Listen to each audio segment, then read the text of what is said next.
بإحسان إلى يوم التناد.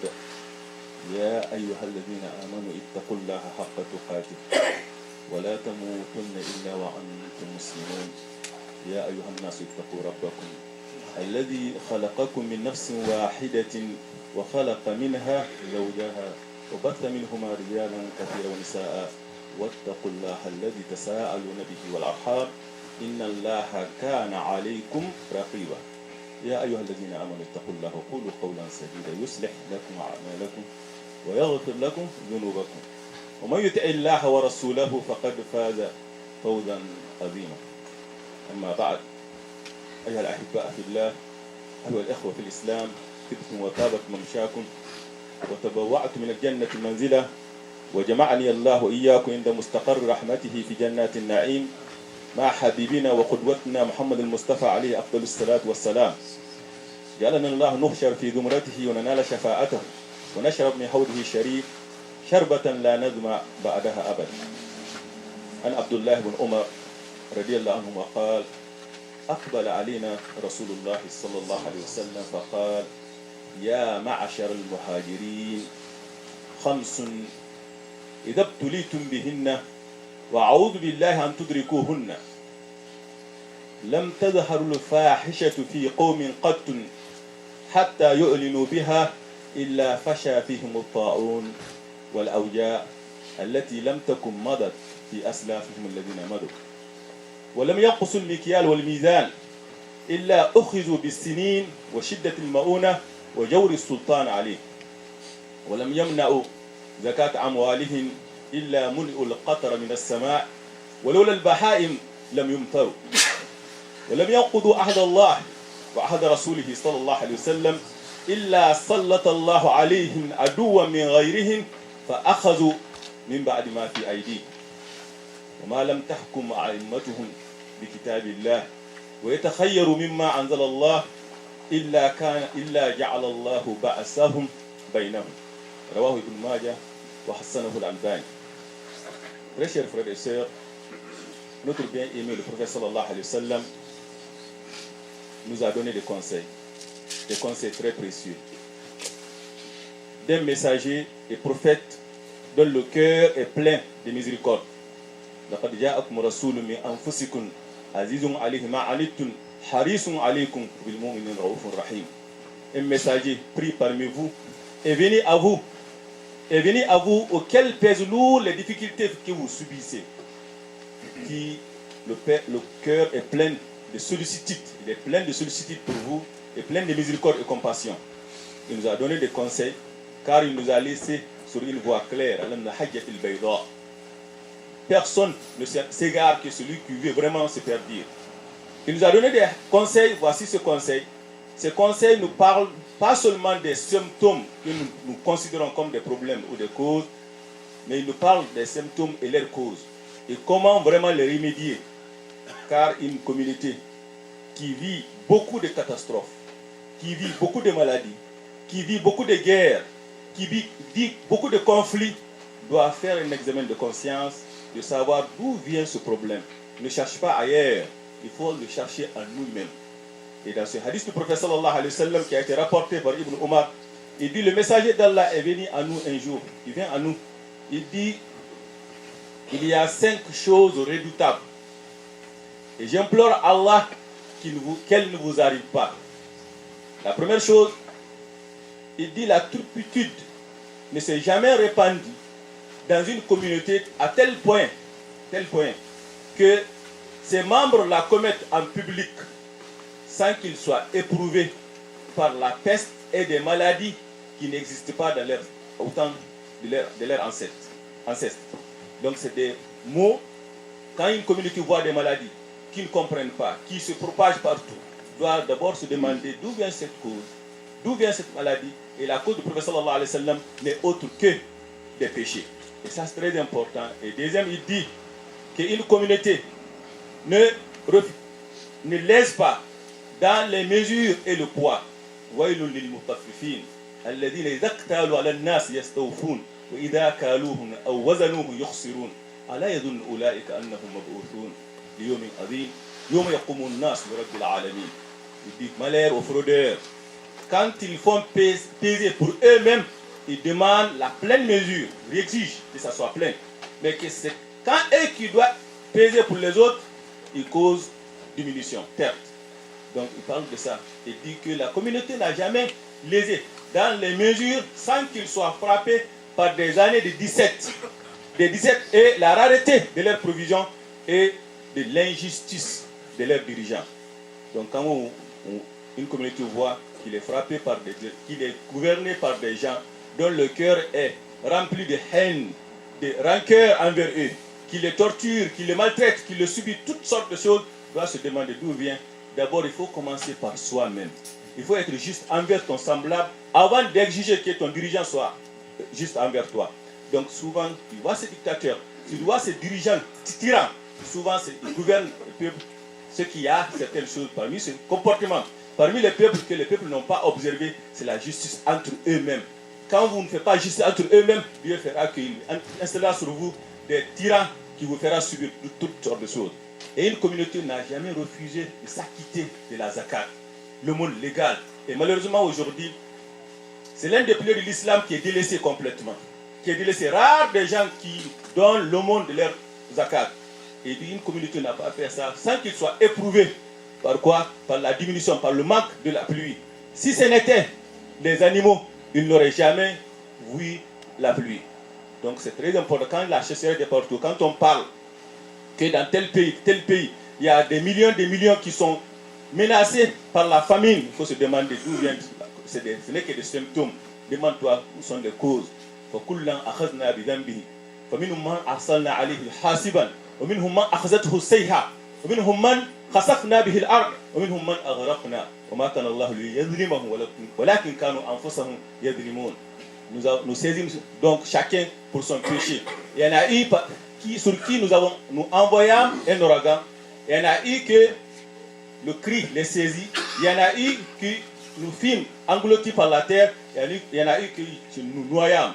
Allah n'est pas tel de les subir, d'être injuste envers eux, mais ils étaient injustes envers eux-mêmes.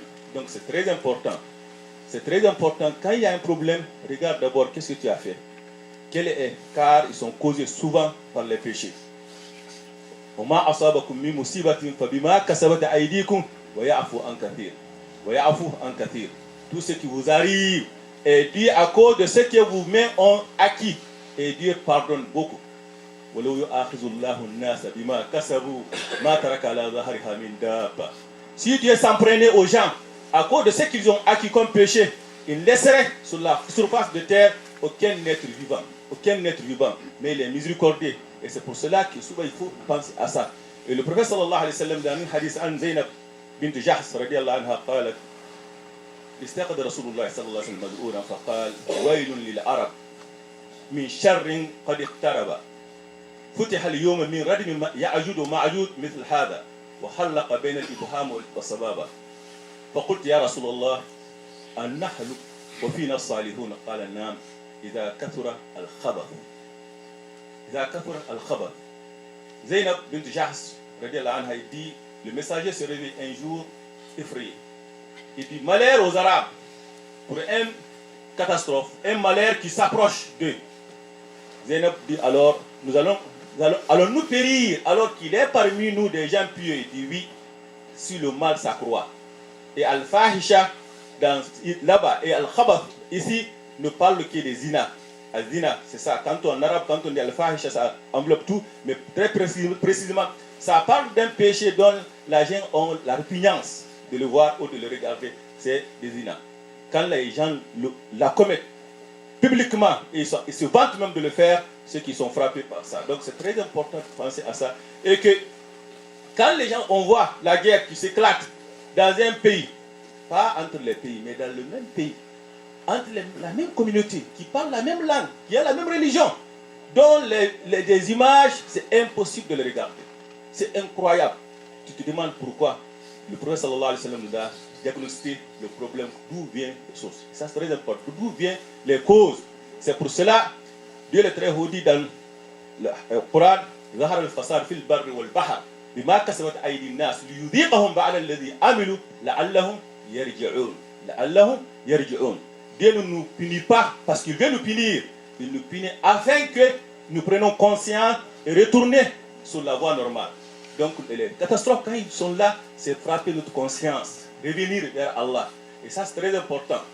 وَنِسْتَغْفِرُوا رَبَّكُمْ ثُمَّ تُوبُوا إِلَيْهِ يُمَتِّعُكُمْ مَتَاعًا حَسَنًا إِلَى أَجَلٍ مُّسَمًّى وَيُؤْتِي كُلَّ ذِي فَضْلٍ فَضْلَهُ وَيُؤْتِي كُلَّ ذِي فَضْلٍ فَضْلَهُ وَإِن تَوَلَّوْا قُلْ إِنِّي أَخَافُ عَلَيْكُمْ عَذَابَ يَوْمٍ كَبِيرٍ. Que vous demandez le pardon de votre Seigneur et que vous revenez vers lui, il vous fera jouir une belle jouissance jusqu'à un terme fixé. C'est ça. قلت استغفروا ربكم انه كان غفارا يرسل السماء عليكم مدرارا ويمددكم باموال وبنين ويجعل لكم جنات ويجعل لكم انهارا ما لكم لا ترجون لله وقارا.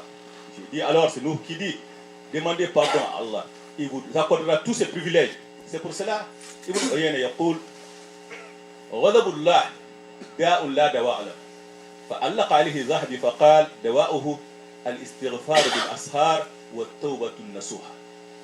Ibn Uyayna dit que la colère d'Allah, c'est une maladie qu'il n'y a pas de remède. Pourquoi il dit ça? Zahabi dit, ça veut dire qu'il n'y a pas de remède que de retourner vers Allah et de demander pardon. وقال القرطبي يقول علماؤنا التوبة المطلوب الاستغفار المطلوب هو ما يحل عقدة الإصرار على المعصية. أما من قال أستغفر الله وقلبه مصر على معصية فاستغفاره ذلك يحتاج إلى استغفار آخر. Il dit que le pardon que dont nous parlons ici, c'est un pardon sincère, c'est un repentir sincère à Nasuha. La personne regrette ce qu'il a fait, il sait ce qu'il est en train de faire et il prend l'engagement de ne jamais venir. Ce n'est pas pour prendre congé. Il dit c'est un pardon. Quand la personne dit je demande pardon à Allah, il veut dire alors pardon alors que son cœur a regretté complètement ce qu'il a fait. Ce n'est pas un pardon qui est prononcé par la langue alors qu'il a encore le péché dans son cœur. Il dit ce pardon-là mérite d'autres pardons. C'est-à-dire qu'il doit encore dire astaghfirullah parce que tu as dit astaghfirullah. Parce que le premier astaghfirullah c'est mensonge. C'est un mensonge. Ce n'est pas une vérité. Donc il faut vraiment un repentir sincère. Un repentir sincère, c'est ce qui fera que de sortir la communauté et tout ce qui subit des symptômes que nous venons de dire vers la, la protection, vers l'aide d'Allah, car Allah n'aide pas des gens vraiment qui sont injustes envers eux-mêmes. أقول قولي هذا واستغفر الله لي ولكم فاستغفروه غفور رحيم. الحمد لله رب العالمين والصلاة والسلام على المبعوث رحمة للعالمين. Très chers frères et sœurs, الأمة الإسلامية مرت بأزمات كثيرة وفترات عسيرة، فكانت تخرج منها بالتفكير الصائب والنظرة الثاقبة وتصور الصحيح، فتبحث في الأسباب والمسببات والأواقب والمقدمات، فتأخذ الأسلوب السليم وتلج الباب من أبوابها. Car la communauté musulmane a subi aussi des crises qui est pire que nous voyons actuellement, des situations plus pénibles, plus difficiles, mais il a su s'en tirer. Grâce à quoi? Grâce à une pensée éclairée et un regard profond, et pour entreprendre les moyens appropriés. Car sunnatullah la tabdila li sunnatillah wa lan tajida li sunnatillahi tabdila wa lan tajida li sunnatillahi tahwila. Quand on ne trouvera jamais de changement pour la règle d'Allah, pour les règles d'Allah, pour la loi d'Allah. La loi d'Allah est vée. Man jadda wajad. Man zara'a hasad.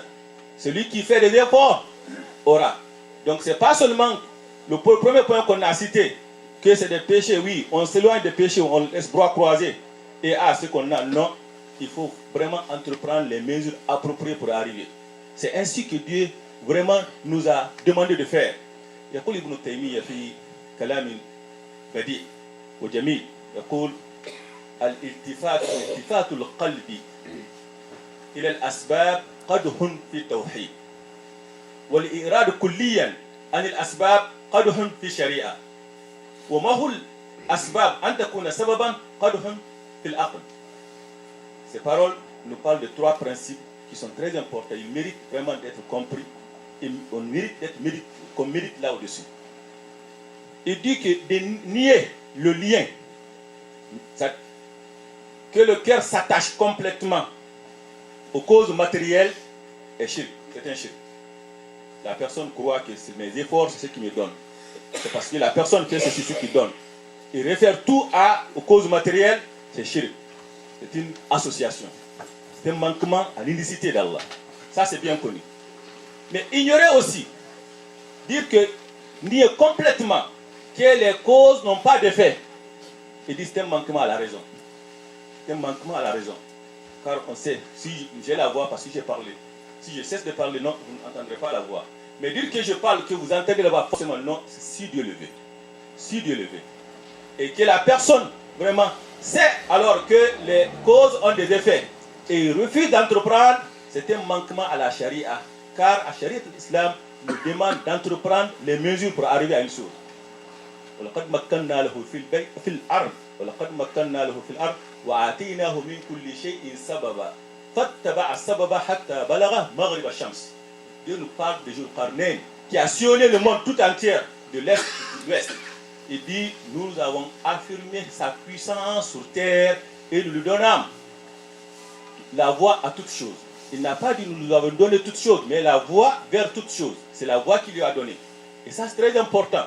Nous le voyons aussi avec Maryam, alayhi salam. Maryam, alayhi salam, quand il est parti avec l'enfantement, فجاءها المخاض إلى جزء النخلة قالت يا ليتني مت قبل هذا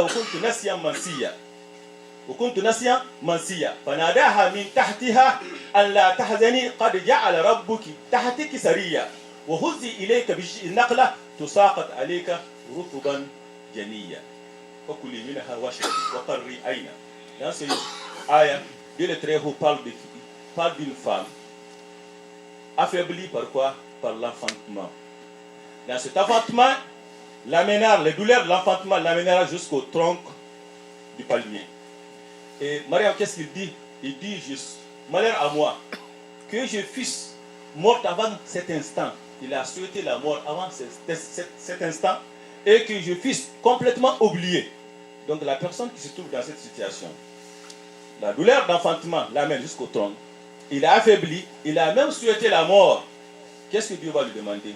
Il dit, secoue vers toi le tronc du palmier. 10 personnes, adultes, forts, va secouer le tronc du palmier, il ne peut pas le faire. Demandez à une femme qui est dans le moment de l'enfantement, souffrant, de le faire, veut dire quoi? Veut dire que tu ne peux rien avoir comme ça. Il faut faire des efforts pour avoir quelque chose. Et en ce cas, il demandait alors de boire et de se laver de ce que l'eau sort. Donc c'est très important que l'islam nous apprend vraiment d'entreprendre les mesures pour arriver à une chose. Et ça c'est très important. Et aussi Ayoub, alayhi salam, Ayoub, iznada rabbahu anni massani ash-shaytan bidurrin wa nasab. Urkud birijlika hada mughtasalun baridun wa sharab. Il invoque mon Seigneur et mon serviteur qui implora son Seigneur. Satan m'a infligé souffrance et détresse. Dieu le Très-Haut lui demandera 18 ans de maladie. Affaibli, il dit, frappe la terre de ton pied. Nous tous qui sommes là, va se mettre ici, dehors, frapper la terre de nos pieds, jamais on ne va jaillir. Demandez ça à un malade. Souffrant veut dire que rien ne peut arriver comme ça. Non. De quoi qu'il avait et de quoi boire. Et ça aussi, Dieu peut faire coup et ça s'arrive. Donc c'est très très important que dans la souffrance, dans la catastrophe que nous trouvons, qu'il faut vraiment revenir d'abord vers Allah, Sharia. C'est très important. Juger selon ce que Dieu nous a demandé. Éloigner des péchés, cela seulement ne suffit pas. Il faut aussi entreprendre des mesures appropriées pour arriver à Allah. Et ça, c'est très important. Et c'est pour cela, quand on voit la communauté musulmane dans laquelle nous vivons actuellement ici, il y a beaucoup de défis qui nous attendent. Nous avons des dirigeants aussi qui sont là, qui peuvent prendre certaines décisions pour nous. Il faut qu'on les croie aussi. Il faut qu'on vraiment, ils méritent avoir confiance à eux. On ne peut pas discuter tout, on ne peut pas être d'accord avec tout. Mais des fois, il y a des consensus qui se dégagent. Et ça, c'est très important. Quand tu regardes Abdul Walid, au temps d'Ibn Sirin, quand il a voulu vraiment faire rentrer la tombe du prophète sallallahu alayhi wa sallam dans la mosquée et aussi mettre les routes, tous les éléments qui étaient là-bas n'étaient pas d'accord. Mais la personne qui dirige, la façon de voir des choses et d'autres personnes, ce n'est pas la même chose. Ça, c'est très important. Il prend en considération l'état de la communauté et l'avenir de la communauté. C'est pour cela, vraiment, il faut qu'on se donne la main. Et cela ne se fait pas si on ne fait pas confiance aussi à nos dirigeants. Et ça, c'est très important. On les accuse des fois de ne pas être devant et de prendre des initiatives, mais ils prennent des décisions des fois, on les critique ici et là, et ça ne marche pas. Donc c'est très important. Nous prions Allah qui nous donne la sagesse qu'il faut et qui établit la concorde entre les communautés musulmanes et qui nous rend encore plus forts que nous étions. ربنا تقبل منا انك انت السميع العليم وتب علينا يا مولانا انك التواب الرحيم اللهم اهدنا فيما هديت وعافنا فيما عافيت وتولنا فيمن توليت وبارك لنا فيما اعطيت واصرف عنا السوء ما قضيت انك تقضي ولا يقضى عليك اللهم لا يذل ما هديت ولا يعز ما عاديت بيدك الخير كله يا رب العالمين يا ارحم الراحمين اللهم اقسم لنا من خشيتك ما تحول بها بيننا وبين معصيتك ومن طاعتك ما تبلغنا بها جنتك ومن اليقين ما تحول به علينا مصائب الدنيا ومتينا باسمائنا وازواجنا وذريتنا ابدا ما بقيتنا واجعله الوارث منا واجعل ثارنا على من ظلمنا وانصرنا على ما عادانا ولا تشمت لنا الاعداء ابدا يا رب العالمين يا ارحم الراحمين اللهم لا تسلط علينا من لا يرحمنا ولا يخافك فينا اللهم لا تسلط علينا من لا يرحمنا ولا يخافك فينا يا رب العالمين يا ارحم الراحمين اللهم انا نعوذ بك من سوء المنقلب في الاهل والمال والنفس اللهم انا نعوذ بك من زوال نعمتك ومن تحول عافيتك ومن فجاءة نقمتك ومن جميع سخطك يا رب العالمين يا ارحم الراحمين قوموا الى الصلاه يرحمكم الله